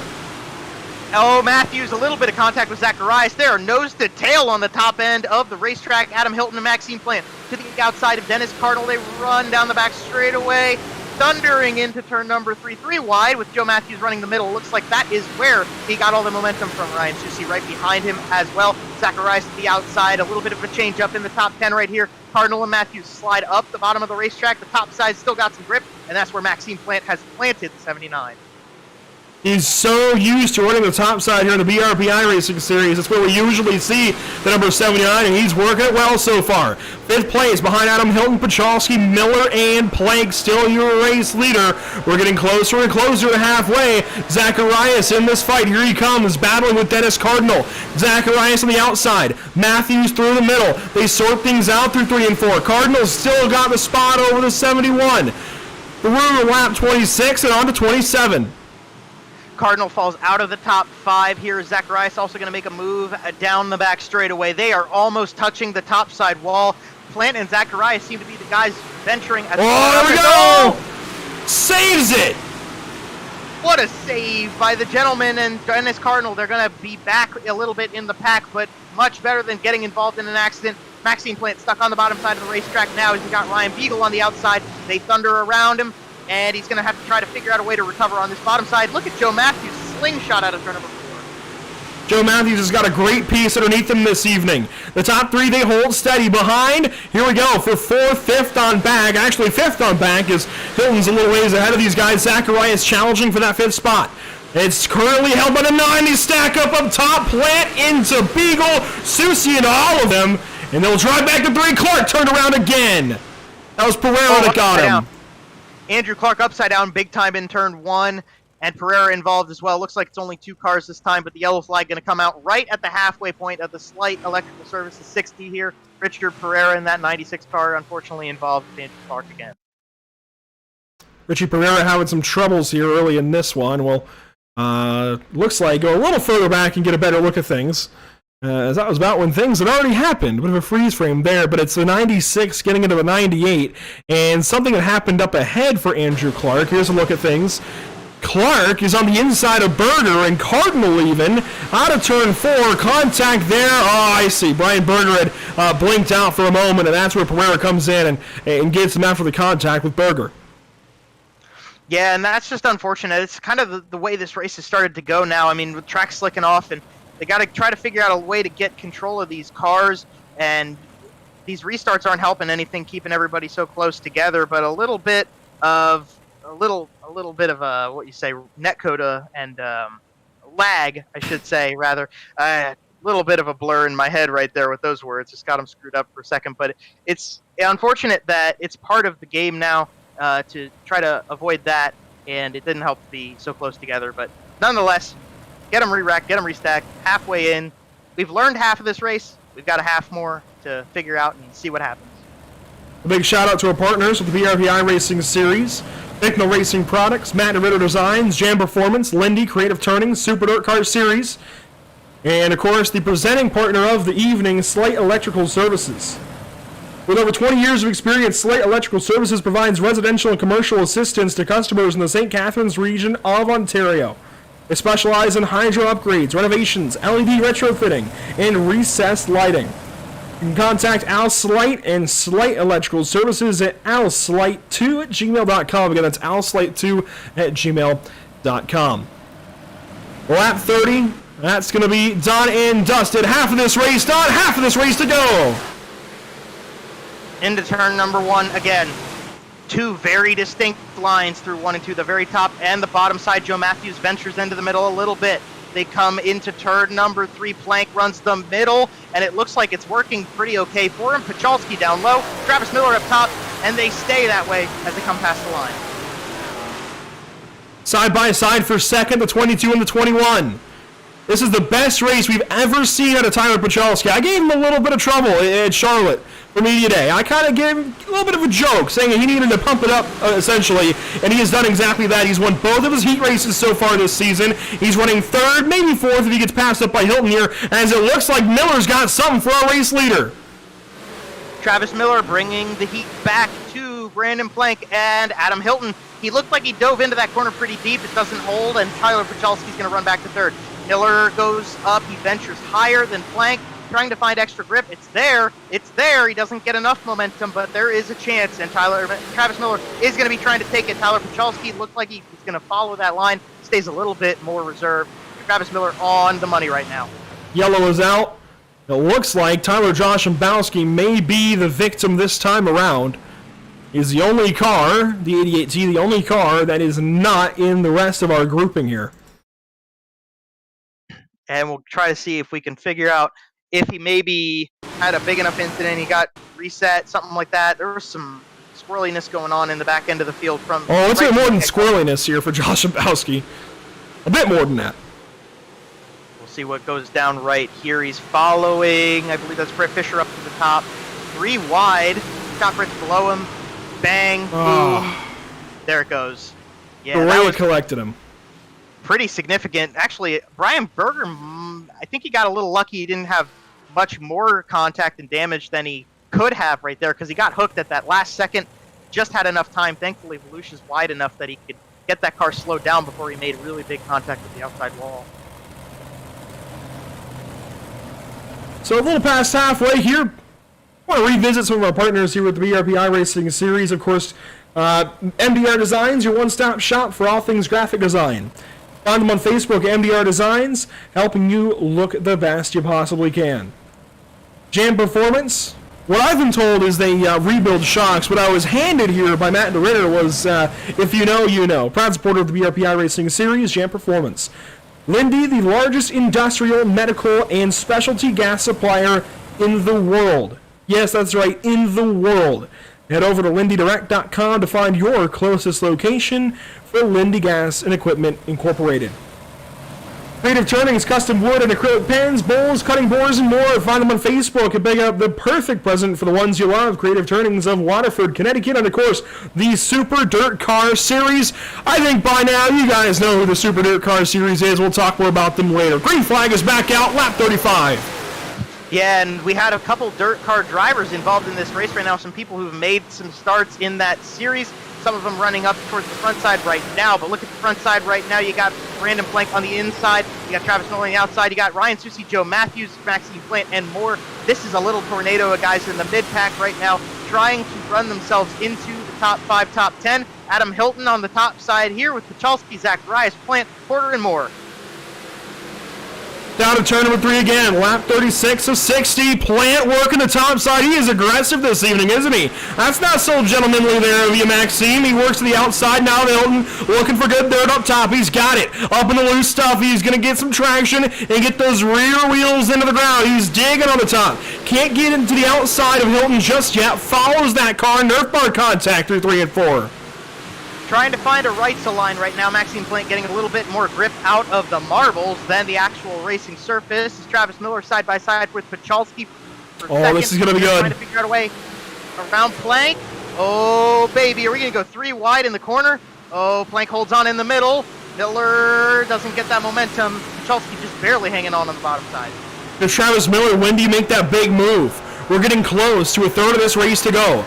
We're coming around lap 40 this time through. One more time around will be a third of the way to go in this race. 2/3 through. Plank a little bit high in 4, but not enough room for Miller to dive down low. He's got Pachalski on his inside as well. I think Pachalski may be falling back a little bit now. Miller going to do some battle. A boot there through the corner. And there's Pachalski back to the inside. Pachalski wants the race lead. He's got second. Why not a bit more? A little bit of a checkup from Travis Miller puts Tyler Pachalski right back in the running with Brandon Plank with the lead. Miller is so smooth on the top side right now. He's just managing that car so well. Adam Hilton starting to make noise in the 3A. Tyler Pachalski to the bottom. He is kind of searching in a place that looks like there isn't a lot of grip, but he's holding on just enough to stay beside Travis Miller. Less than a third of the race to go. Miller falls back to third for now. Further back in this top 10, we'll visit it for a moment. Joe Matthews dropping back. Susi and Zacharias going to get turned around to save. That spooks Cardinal, and Wenner's going to go around. Cardinal involved. Yeah, that was just a little bit of a tap from Zacharias trying to gather that car back up. Unfortunately, it caught Wenner in the tail, sent him around. Yellow's going to come back out, and they were running really strong, really great running. And how about Zacharias on that save? Unfortunately, that save comes at the cost of Mike Wenner, ultimately, but it was a really, really good save by the 71 as Zacharias for the moment. He's 3 wide there.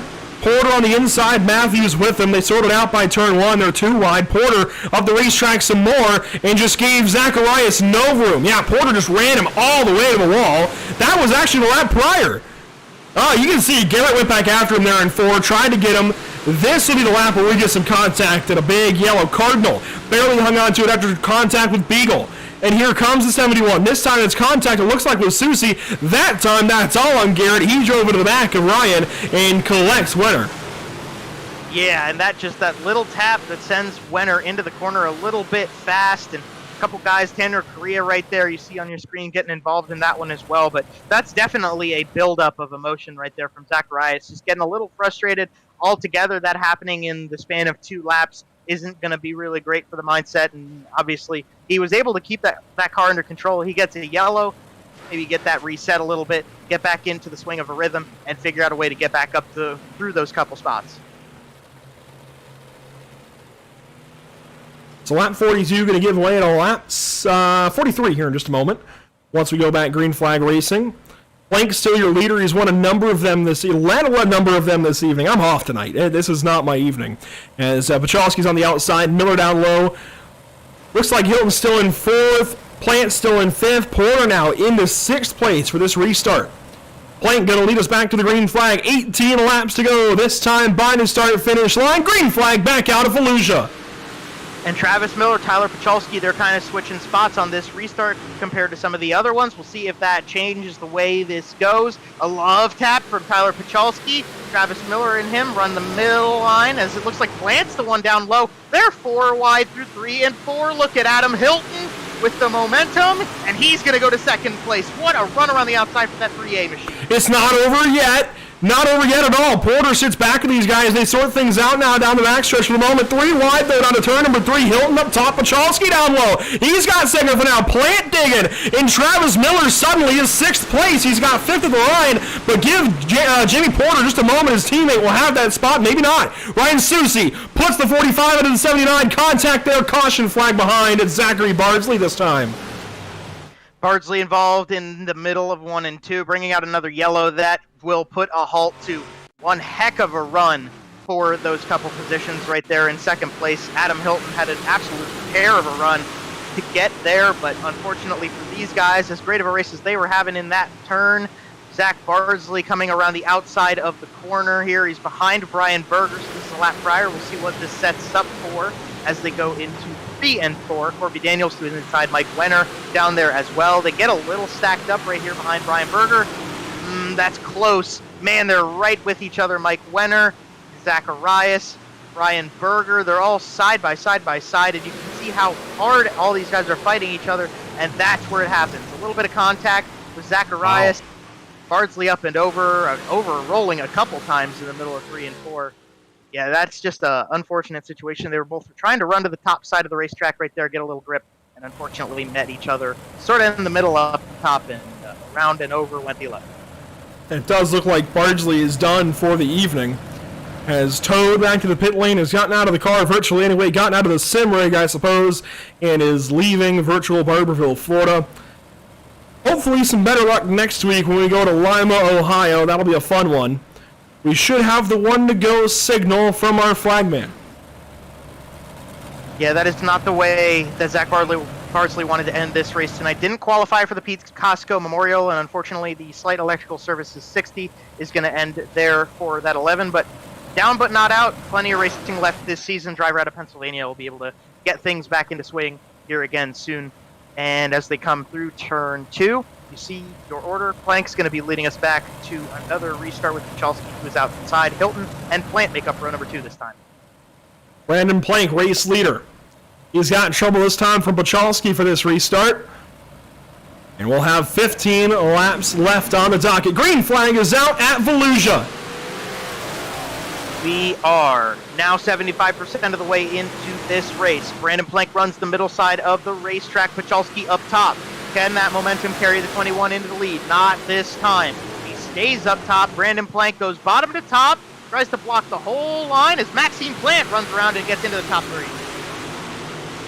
Big move for Maxime. The gentleman now to top 3, and they all stack up top. That's it. That's the field. Are we going to... No, that's not going to stay green. Porter's back over. What a tough break right there for Jamie Porter. Maxime Plant. I think Pachalski might have gotten out of that pretty well. What an unfortunate circumstance for all those guys running so clean up at the front end. We'll get a replay here, show you what happened again. And that all kind of began with Tyler Pachalski, didn't it? He just had a moment up top. Whatever happened, happened. He might have had help from Plant. Porter got into him from there. We'll let this one roll through in slow-mo once it all starts happening. This is the front stretch into the corner. I think Pachalski a little bit wide, got a little bit scared, backed up a little bit, and Maxime Plant got back in the throttle and rolled into him. Yeah, absolutely. Just tagging the slower 21 right in front of him. I think Hilton got by it. Susi barely got by it, but you see all these guys here, Cardinal, Beagle, Fritz. I think DeRitter got a piece of it. I know Brett Fisher got a good bit of it. Jamie Porter upside down. And it was a stack up of the whole field right there. Lucky to only get as few as we did. I mean, we could have gotten a lot more cars involved in a significant crash right there. And we love Maxime Plant here at Pit Stop TV. Great race car driver, does a great job with his real racing. But I gotta be honest, if there's any one thing, and yeah, you can see Race Control is going to agree with what I'm going to say here. If there's any one thing that I feel like Maxime Plant struggles a lot with, it's when to get back on the throttle behind a car. He seems to, I don't know why. I don't know what the problem is. Maybe a little bit of screen lag. I don't know, but he tends to do that a lot. And not that he's doing necessarily wrong. I think he's just expecting the car in the front to get back in the throttle a little bit earlier. He gets in the throttle a little bit earlier, maybe at his usual point, and maybe he's just better than the drivers in front of him. I don't know, but that tends to be, when we see Maxime Plant cause the yellow, that tends to be why, right there, like we just saw, where he was just on the top side, got into the car in front a little bit, and turned him around. We saw it last season at Bristol. That's where it stands out to me in the late models. So I don't know what it is, but if there's any one thing that I wish Maxime Plant could work on, it would be that. And I think he would be a perfect BRP iRacing Series driver. Early restart there for Plant. Green flag back out. Yeah, a little bit of a tussle and a run to get into the pit lane for the pace truck that time. Pachalski goes to the bottom side with Hilton. They stay in a line down there. Travis Miller leads Ryan Beagle up on the top side. Look at Beagle now making some noise in that 84 machine as they thunder through 3 and 4 again. Brandon Plank still holding on to it as Pachalski's looking for a run. Not going to get it this time by. Lap 49 of lap 60. Susie now in the middle of Rolls and Beagle. Beagle now, maybe he looks to the middle of Hilton and Miller. There's contact for the lead. Pachalski moves Plank up the racetrack. He hangs on to it for now. Pachalski is there, and he wants to win this race. Almost gets his left rear that time across the start-to-finish line. 11 laps to go at Volusia. Now the 21 back at it again. Noses ahead of that 77. Does Plank let him go? No. Side by side through 3 and 4.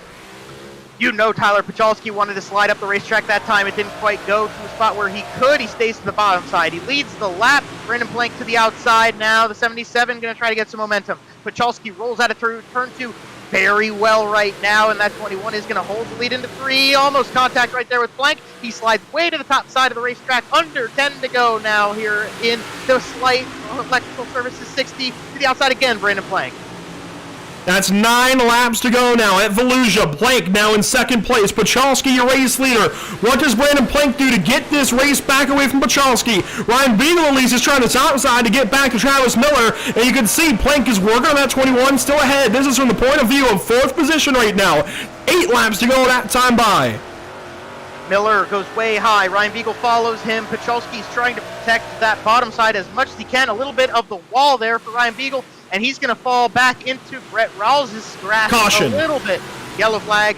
Oh, man, it was getting good right there. Tyler Joshambowski. Problems in the backstretch this time around. And if I had to guess, I dare say there was some contact involved. We'll see what happened to him here. Pull that replay up, that number 88, Tyler Joshambowski. He's been involved in a few incidents tonight. He's been getting the grips on this machine and has been kind of stuck in the rear end of the field. He's running with another 88 car right there. There's Maxime Plant on the inside with Corby Daniels. And got one up into the wall right ahead above him. And Zacharias stays away from him, goes to the bottom side again in 1 and 2. Now he's got the 71 coming down. Oh, man. That's the 3rd time we've seen Zacharias turn somebody or cause a yellow, I should say. Yeah, I mean, that was just clear cut. I mean, the 71 comes down to the track a little bit. Joshambowski's there, and that topside momentum is what's going to carry Zacharias a little bit quicker down the back straightaway. Just gets into the tail of the 88, a little close, a little quickly, and not really sure, you know, it's just, it gets tight, all of this happens in the blink of an eye, and all of a sudden you've got a car right in front of you, and Joshambowski, unfortunately, going to get the sour end of that stick. Zacharias actually going to be sent to the rear because of the incident, so Tyler will start in front of Zacharias for this restart here. We're going to restart with 6 more laps on the docket, and that's going to make things a little interesting up at the front, I'd say. Yeah, we'll have 7 to go across the line. That was 8 when we had the yellow, and we'll end up completing lap 53. Once we go green flag, that'll put us on lap 54 with 7 laps to go. When we hit 55, that's 6. Maxime Plant is going to have to come from behind. I don't know where he went, but my mind went to him for some reason. He has dropped way through this field. Pachalski is now in the grasp of this race lead. He's going to have a chance here to get this race restarted in front of Brandon Plank, waiting on the signal from Pachalski to get this race back green. There we go, green flag. Oh, he made him wait for it, too. At first, single file restart of the night. and he got that run that he needed. Brandon Plank will hold on to second. Travis Miller is the first of the guys to go up to the top side of the racetrack. He's got Beagle behind him. Rowell's down low. Adam Hilton still trying to get things rolling with the A as they come past the line again. Man. Oh, there's big crash. Hilton, no, not Adam Hilton. Up on the wall. That's got to be a yellow at some point. Waiting on it. We're still green up front. Plank now racing to chase the 21 car. Pachalski, no yellow yet. Are you kidding me? There it is. What a tough break for Adam Hilton. Fortunately, he's going to get that yellow, so he will at least stay in contention to get a okay finish out of this race. But man, he was strong all the way through these 55 laps we've completed. He was running so well on the top. He ran well on the bottom. He was all over. And what a tough break it is to see that just crumble with under 6 laps to go now. There's Adam Hilton, who's back behind these guys, 6th, 7th, thereabouts. To turns 3 and 4, things are just going to stack up, and he gets the worst end of the deal. Across the line, things stacked up with Miller and Plank. Plank objectively put him in the fence, and that's about all she wrote for Adam Hilton. Stuck upside down on the outside of 1 and 2. Gets the car reset, brought it back to the pits, and unfortunately that 3A going to be relegated to the end of the field. And just what a great performance it had been for Hilton. We've seen a couple of these performances from him in time where he's really started to break into stride with this series, and this was a great showing for him, an opportunity to get a good start to this season and get things rolling a little bit for himself. Unfortunately, right at the end of this race, all that hard work goes into the wall on the outside corner. The green flag will come back out with 5 laps to go. A shout out to our partners here at Pit Stop TV, Tucson Sound Art, Permanent Makeup in Cryo, Maine, Whiplash Media, and BAM Racing Videos. A lot of great people making a lot of great things happen behind this league and Pit Stop TV. We'll have a single file restart one more time. I believe the rule is that within the last 10 laps, we'll go to this single file restart, which changes things up a lot up front. Now, if this restart goes 5 laps green flag, I think we're going to see one of the best battles this series ever had to offer. Maybe not the best. That, I think, still goes to Lima Land last year. Regardless, green flag back out. We're back at it. And Tyler Pachalski, once again, a pretty solid restart. Look at Brandon Plank. This is new for him. That 77 didn't run the outside last time. This time he's going to search a little bit for some grip up top. Pachalski guards the bottom side. And look at Ryan Beagle, goes all the way to the top. Miller in the middle. Look at this. They're all searching for new spots to try to get around that 20. This racetrack is worn out. Here we go. Brandon Plank's got something back to the outside of the right rear of the 21. And Pachalski dead even almost in the backstretch. Pachalski still down low. He's got no grip down there. Plank has got something as he rings it up to the top side, gets a little bit of grip, powers back out of the corner. And Pachalski is just slowly following into the grasp of Brandon Plank and Travis Miller right now. It looks like Plank's trying to pin the 21P down to the bottom side. Pachalski tries to push his way back up and guard a little bit. Look at this run by Travis Miller. He's in the middle of the two of them. They come out of the corner, 2 to go at the line, and Brandon Plank's got the lead back. Plank across the line. Pachalski, that car is out of steam. Down low, no grip. That was 2 laps to go. Now 1.5 down the backstretch. Rolls in 4th. He's got something for Miller. Down low. Maybe hitting the 21. Maybe hitting the 22. White flag is out. Presented by Tucson Sound Art. It's all Brandon Plank into the 4th. Well, not 4th. First corner of the final lap. Pachalski down low. Miller up top. They're going to sort things out for second place. But out front, it is all the 77X. Brandon Plank got a turn number 4 as a race winner in the BRP iRacing Series. Gets it done at Fallujah. What a run to the line, just powered around at the very end. Pachalski holds on to second. Travis Miller is going to complete the podium for us. Here's the rest of the field. Gets that checkered flag. What a great run and a strategic, smart run from Brandon Plank to get around that 21P. Right up, elbows up down through those last few laps. Brandon Plank gets that 77 car into victory lane, and that's going to be 2 top 5 finishes for him in 2 races this season already. And arguably could have had the win last week at Lernerville as well. I think certainly he's a driver to consider for this championship, even after the first few laps of last week's race at Lernerville and the Pete Costco Memorial. This time around, it's the Sleight Electrical Services 60 at Volusia, and Brandon Plank finally gets that checkered flag. Again, I think you could make a big argument that he deserves it from last week. Oh yeah, for sure. I mean, he was one of those guys who could run the top side super well at Lernerville, and obviously tonight he was able to pull that together when he needed to. But once the bottom side started coming in, he was able to be a little bit adventurous and find where the grip was. And even at the end of that race, running in the middle, just out of the blue, out of nowhere, got around that 21P. Tyler Pachelski put up a heck of an effort to keep it there, but Brandon Plank just snookered him right at the end again. And you know, it's tough to take that win away from Tyler Pachelski, but Brandon Plank, darn tootin' earned it.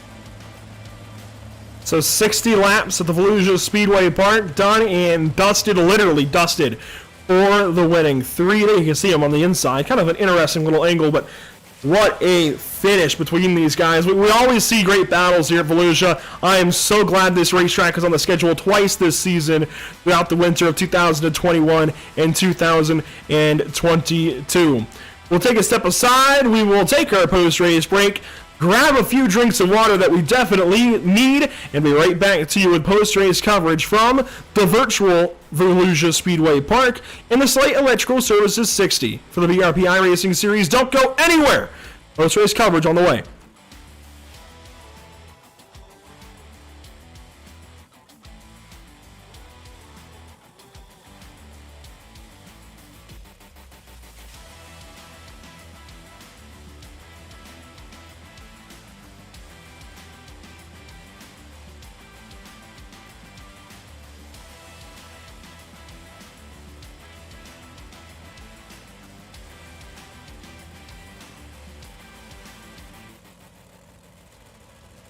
After months of quarantine, we're all interested in how we can become our best self. The team at Permanent Makeup and Cryo is here to help you get the flawless makeup look every day without the extra effort or time.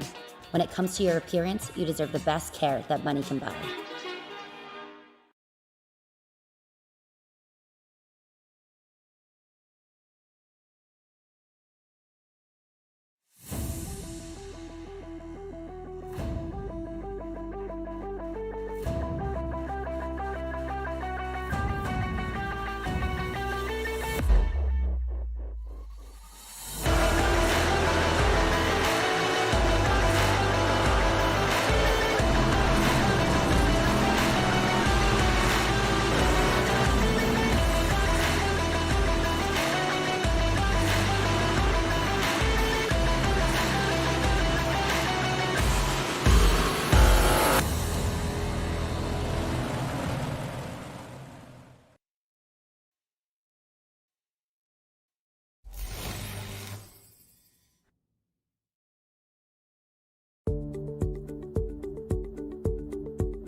Sound art is a product that is a speaker and it's art. We combine it together and we call it sound art.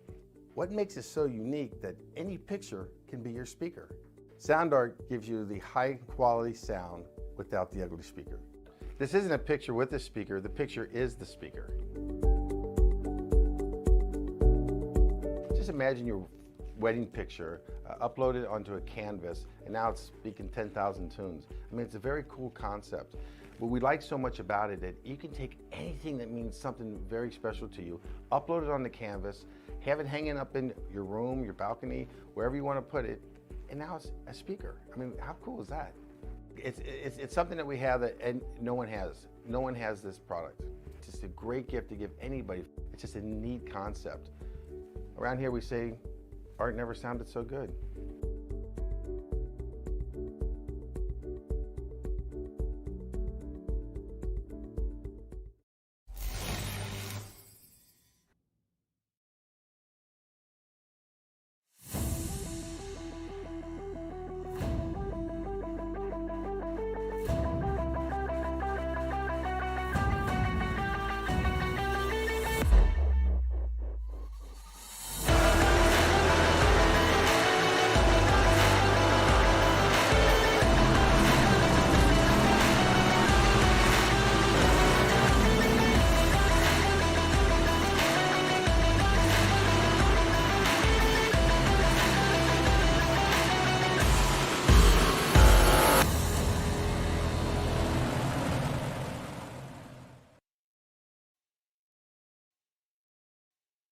Sound art introduces an entirely new way to listen to music in your home. by combining the best of two products, a revolutionary high-fidelity, low-profile Bluetooth wireless speaker with beautiful artwork. Select from a library of artwork or upload your own photos to personalize your experience. Sound Art ushers in an era of invisible, beautiful, and amazing sound throughout your home and redefines your entire entertainment system. The need to reclaim your floor space and rid your home of unsightly speaker boxes that need to be bolted to the wall is now a thing of the past. Our canvas is printed on high-quality permalite by Breathing Color. And select from our gallery or upload your own. Standard sizes include 16 by 20 and 18 by 24 canvas wrapped. Custom sizing is available, as well as surround sound options.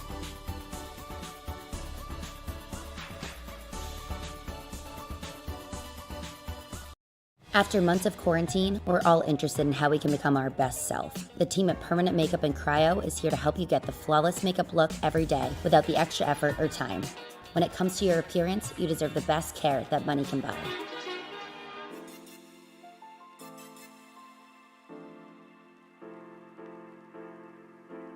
Welcome back to now post-race coverage of the BRP iRacing Series and the Sleight Electrical Services 60 at the virtual Volusia Speedway Park. It was nothing short of exciting this evening, watching the best drivers of the BRP iRacing Series with some new additions to that list battle it out. 60 laps in virtual Florida. Brandon Plank comes home with the virtual victory. Real victory here, winning the Sleight Electrical Service. I'm going to kick things over to Joe Donahue with our race winner. Oh boy, here we go. I'm going to talk to our race winner tonight, Brandon. This is Joe Donahue with Pit Stop TV. You got a copy? Yes, I got you. Well, Brandon, that was a heck of a run to the finish. Absolutely just snookered on the last few laps. Tyler Pachalski, talk us through those last few laps. How did you pull that off? Yeah, Tyler kind of spooked me more than anything on the bottom there. I got out to the lead, and I felt kind of like a sitting duck. I didn't really feel good on the top or the bottom, so I was kind of choosing the middle, and then Tyler got by me on the bottom there, and then I knew that it was going to be kind of a fight to try to get back to the bottom if I could roll around him. But yeah, it was a good race with both him and Travis. It was exciting from start to finish, and it seemed like you really had the ability to put that car where you needed to have it. Starting up top, if there's a little bit more grip up there, going to the bottom, be able to even to run the middle. How do you adjust your racing line, and how do you make that car work from top to bottom on a racetrack like this? Really just trying to not lose the right front. I went through a phase where I was the right rear was kind of stepping out behind the right front, and then I went through a phase where I was kind of under driving it, meaning I was kind of pushing all the way through the corner. So I was just trying to kind of find that sweet spot, just kind of to keep the right rear kind of right behind the right front, not stepped out. Well, absolutely, keeping that line straight between those tires gets you the ability to move that car around like that on a track like this. That's very important, and obviously last week you were able to do that as well at Lernerville. You had a really strong showing for that first race, and here today as well. And next time we go to a track that's a little different, we're going to Lima Land, short track. Do you think you're going to be able to keep this momentum rolling forward on a high bank short track like Lima Land after we go to places like Lernerville and Volusia that are a little bit longer? Is that the type of wheelhouse that we can see Brandon Plank continue this run of steam? Yeah, I hope so. I have so much fun on this game in general, and this is such a good group of guys, and everybody races so clean. So yeah, hopefully we can keep it going, and appreciate all the sponsors and you guys, and Joe Matthews and Corby Daniels for kind of allowing me to run with these guys. It's been a lot of fun. Absolutely, Brandon. And yeah, you talk about these guys. It's a good group of guys, and there's a lot of guys who are helping them out too, helping you out. And just any other names you want to throw out there, anybody you want to thank here on the broadcast for helping you get that 77 car dialed in to start this season off with a bang? Yeah, it's fixed setup. Usually if it's open setup, I thank my dad. He typically kind of turns the wrenches in iRacing as well for me. But with it being fixed setup, it's really just a big thank you to you guys for putting this on, and everything that you guys do is awesome. The graphics and the broadcast and the behind the scenes with the race directors. It's cool to be able to do this on a Monday night in the off season like this. Well, absolutely, Brandon, and hey, congratulations on win number 1. I think we might be seeing a couple more out of you in time, but hope you get to celebrate this one, and we'll look forward to seeing what you can do at Lima Land next week. Awesome, thanks a lot. And there's your race winner, Brandon Plank, coming home with a very strong run again. And that is going to lead us right into being able to talk to the second place finisher, Tyler Pachalski. I'll hand it back to you. Tyler, I talked to you at Charlotte for our media day, and I'll take full responsibility. I think I've turned this 21 car into, I don't know, buddy, this is the first time best race we've seen out of you. I think we'll put it that way. 6 laps led, and honestly, I was full team Tyler Pachalski. I thought you had this race won, and then a caution comes out, 5 laps to go. What happened on that last restart? I just tried to continue doing what I was doing, and unfortunately that wasn't the line to be in. At that point, Brandon had went back to the middle and ended up just being the line you wanted to be in. I think clearly this 21P car is here to win races. Got Lima Land next week, then we get to a couple of bigger 4/10 mile, 5/10, half mile, whatever, but some bigger racetracks on the way after Lima Land next week. How do you try and, I guess, go into next week knowing that it could be one of those races where you're getting hit a lot, and then try and get, I guess, just through to race number 4?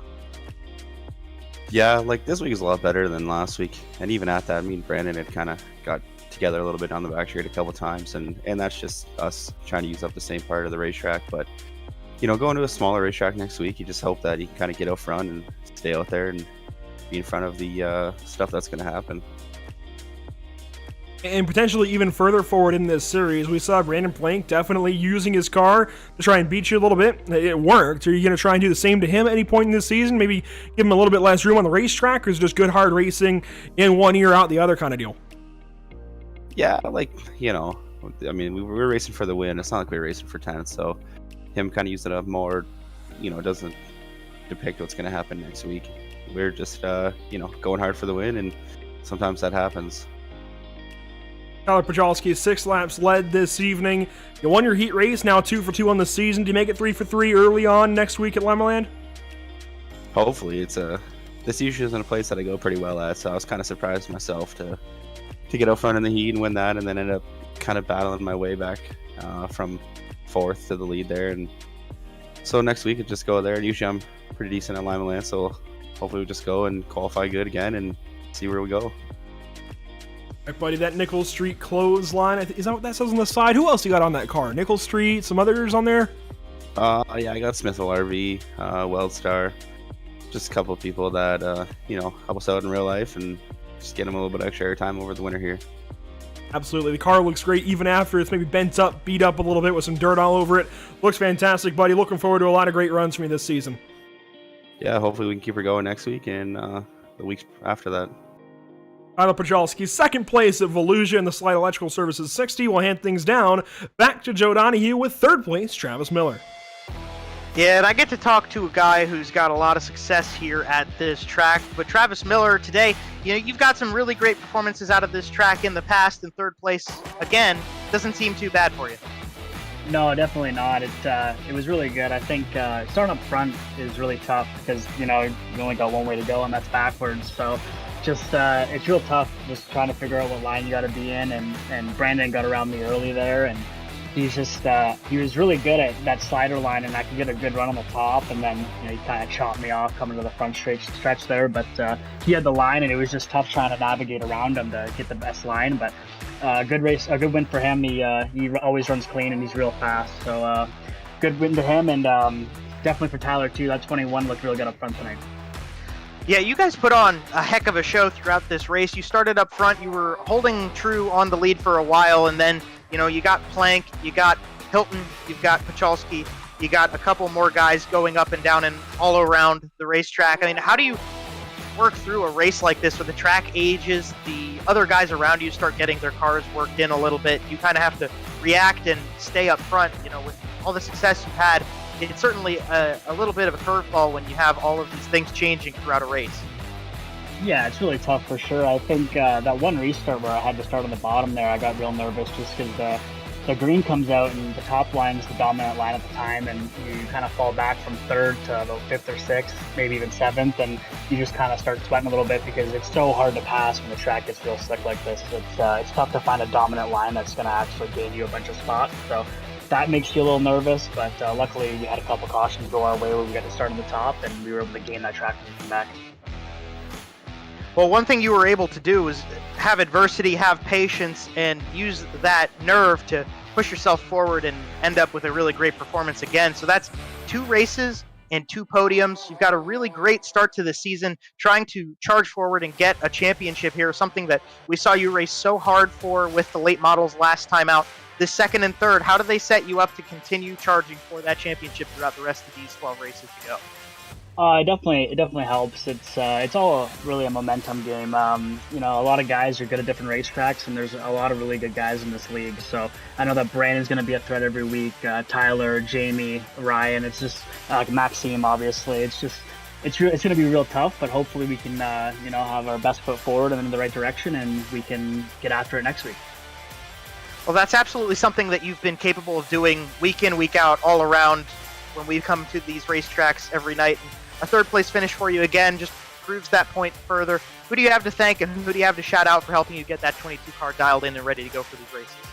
Yeah, I just got to thank Miller's Auto Detailing, Gaston's Auto Sales, GM Performance, Costco Haulage, Beefy Sports, MD Auto Designs for getting this car done this week. It looks pretty killer, and I'm loving the black and white. And shout out to the Costco boys for watching, and thanks to Beef and Matt and Hunter for putting this on, and thanks to you guys for broadcasting. It's always fun. Absolutely a pleasure to have you here, Travis, and absolutely a pleasure to get to talk to you after these races. I got a feeling we're going to be talking to you a couple more times this season. Sorry, I got my college involved a little bit there. But nonetheless, a great performance for you, and we'll be looking forward to seeing what you have at Lima Land next week. For sure, guys. I appreciate it. Have a good one.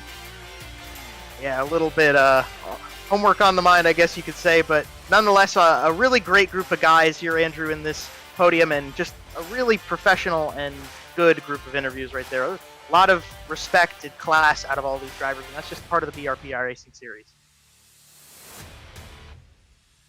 Just a lot of great racing all around. Just a really, really good night to be at the racetrack, at least virtually here in the Sleight Electrical Services 60.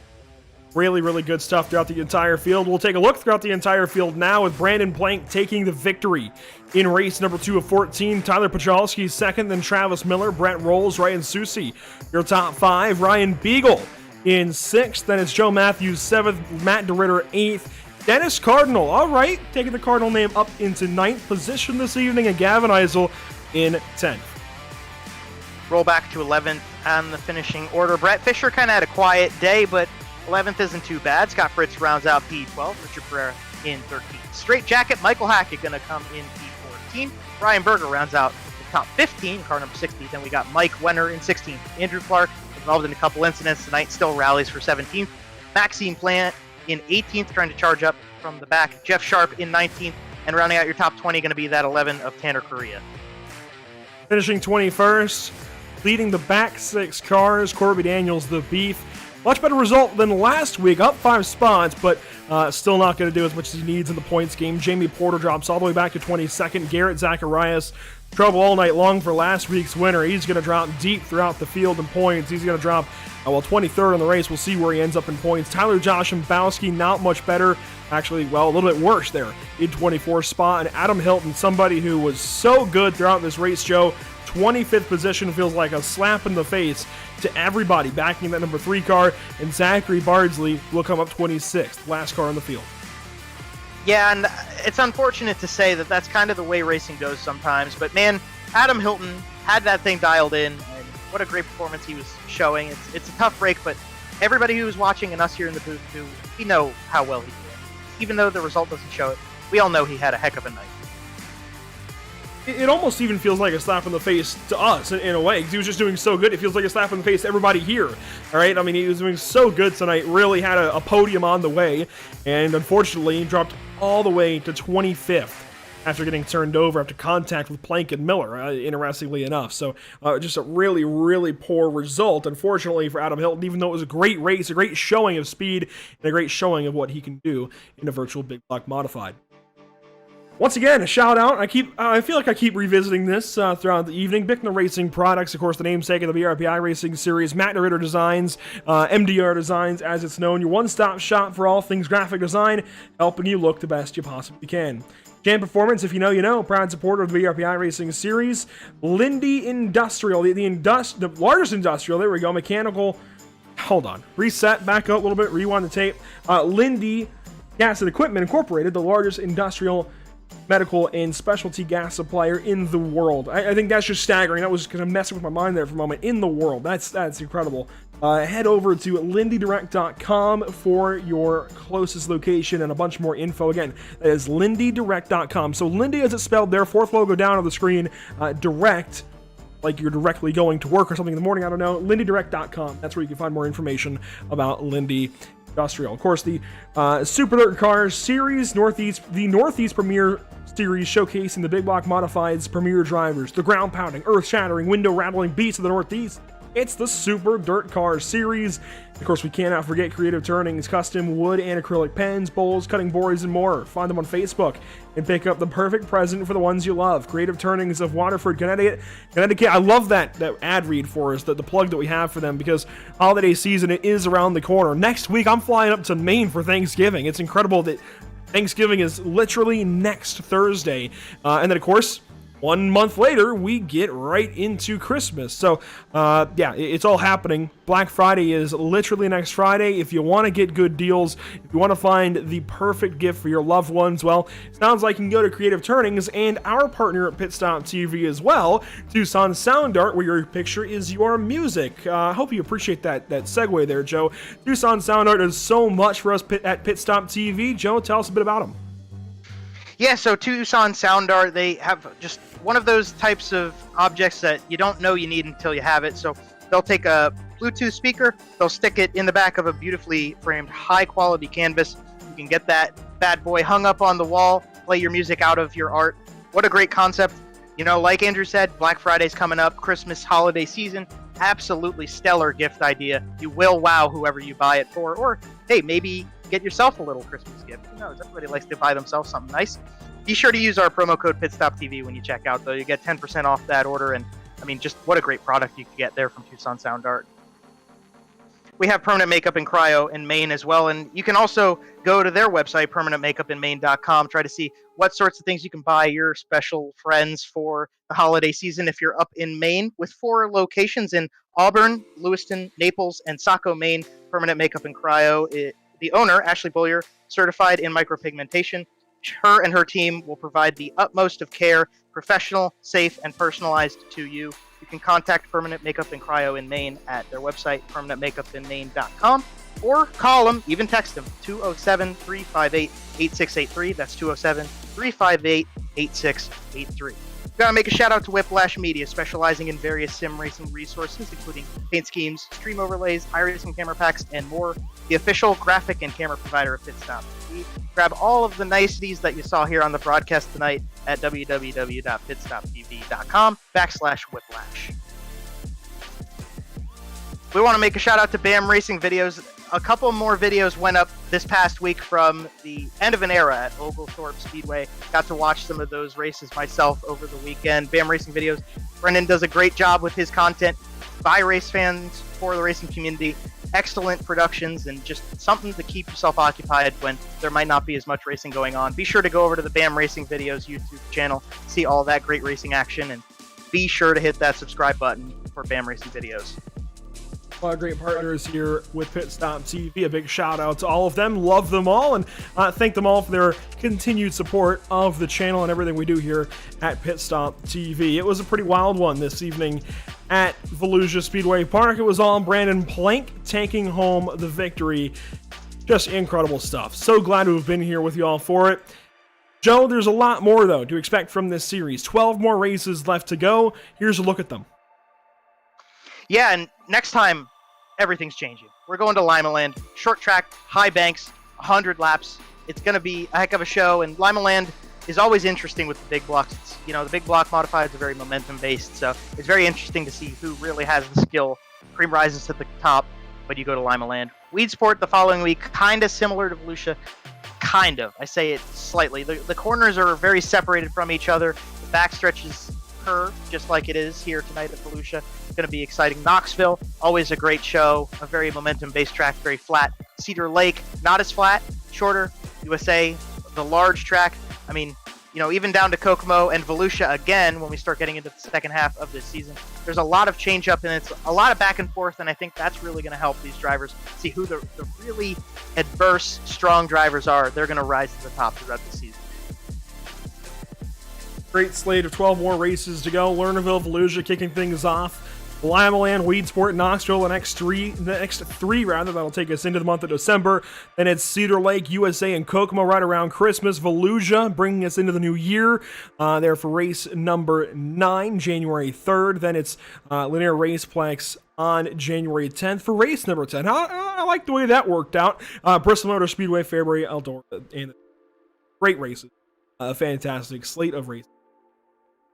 2021 and into 2000. A lot of great broadcasts coming up on Pit Stop TV. Here's a look at the next 3. Next up on Pit Stop TV is the Charlotte Roval for the Outlaws Sim Series. It's going to be a fun one. Going to have Devin Zimmerman and JP Costa. That's right, Devin and JP joining Emerson Arden in the booth for that one. That'll be a whole lot of fun. Of course, we'll have social media coverage for that race, along with, of course, Thursday's North American Racing League outing at Silverstone. Heading back over to the UK for the first time since the finale of season number 1. It's round number 5 for these guys. A lot of storylines are building. Emerson Arden and JP Costa set to take you through all of that one. Then Sunday, here we go. More sports cars. We got 3 road races coming up next. How do you like that one? Here at Pit Stop TV, it's Lime Rock Park for the Superior Class Auto Racing Grid Sports Car Challenge. How about that for a name that's a little difficult to say over and over?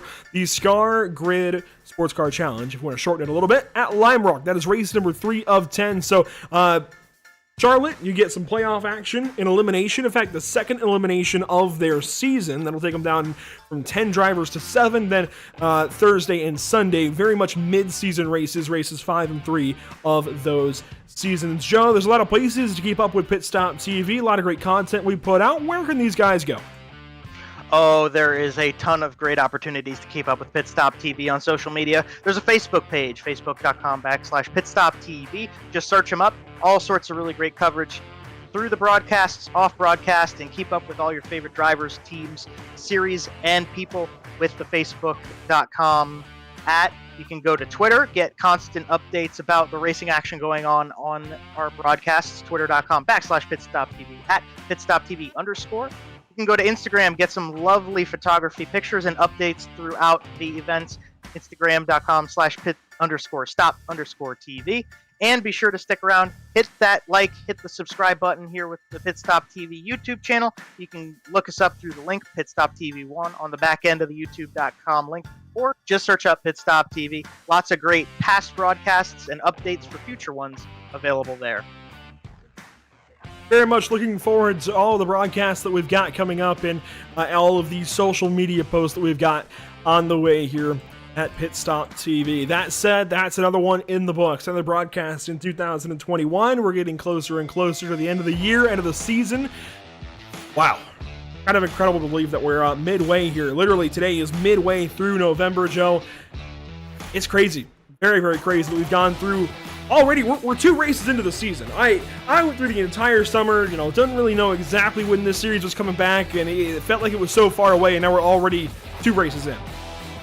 Yeah, this is the type of series that, you wait for. This is one of the highlights of the week, at least for me. It's something to bring a lot of really great people together, a lot of great action out on the track, and they take a lot of time off because a lot of these guys have real race cars. They're racing weekly with these modifieds at places like Ransomville, Drummond. Some of them are racing with the Dirt Car Series and all around Port Royal, Volusia, like we are here. And, they come all back together when it gets too cold to run their big blocks and 358s and whatnot all across the Northeast and down further. And here we are again on iRacing. Everybody putting those cars back out on track, and it kind of feeds the fuel, gets everybody excited again. But that's part of the game. Is it's in the off season. It's cold out. It's dark out. But we can all cuddle up with a hot cup of cocoa, a little blanket, and of course, the beautiful sim of iRacing simulators. Have some fun. These guys, they race hard, they race clean, they race well, and it's always exciting. Always a pleasure to be here, and definitely excited to see the Limaland next week and see what we get out of that race. Do want to thank everybody for joining us. It was another fun one here for the BRP iRacing series. And that will do it for the Sleight Electrical Services 60 at Fallujah Speedway Park. Thanks so much for watching. We hope you enjoyed tonight's broadcast. And again, a whole lot more to look forward to the rest of this week and the rest of this season for the BRP iRacing series. For all of Pit Stop TV, Joe Donahue alongside Emerson Arden on social media coverage this evening. I'm Andrew Cardinale IV. Thank you so much, and we will see you next time. Have a great night.